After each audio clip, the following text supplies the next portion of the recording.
At sa layong maiwasan ang mga aksidente sa kalsada, iba't ibang akbang ang ikinasa ng Transportation Department, kabilang na riyan ng mandatory drug testing sa mga tsuper. Bagay na suportado naman ng ilang senador. Si J.M. Pineda sa sentro ng balita. Dalawang magkaibang kwento pero iisa ang sakit na nararanasan. Ang karambola ng mga sasakyan sa SCTEX nagresulta ng pagkaulila ng isang batang walang kamuang-muwang. Ang aksidente naman sa NAIA Terminal 1 habang buhay natatatak sa utak ng isang tatay na nawala ng anak. Para sa isang road safety group, ang paghawak daw kasi ng manibela ay malaking responsibilidad. Bilang isang driver o isang motorista, hindi lang isinasaalang-alang mo ang safety mo kung hindi ang safety ng ibang tao. Lalo na ang mga road users na tinatawag natin.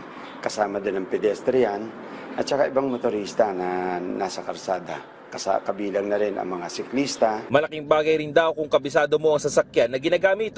Dito daw kasi ay may iwasan ng mga human error. Higit sa lahat, yung kondisyon ng pangangatawan ng driver.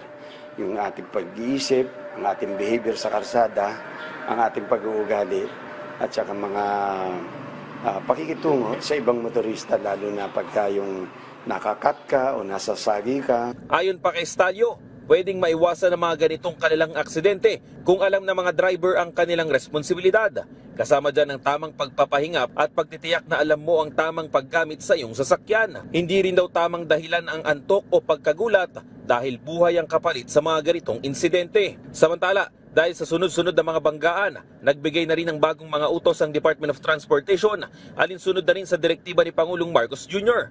Kabilang nga dyan ang mandatory drug at alcohol testing sa mga tsuper o driver ng PUV.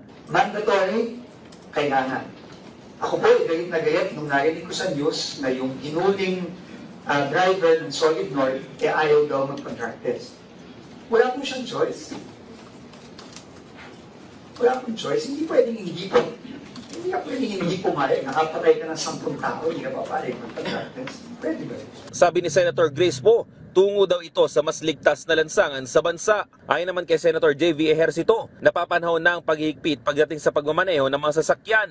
Gusto naman ni Senate Public Service Committee Chairman Raffy Tulfo na imbestigahan kung tama pa ba sa oras ang trabaho ng bus driver ng Solid North na bumangga sa mga sasakyan. Dapat din daw na reviewin at balikan muli ang mga labor standards ng mga bus operators. J.M. Pineda para sa Pambansang TV sa Bagong Pilipinas.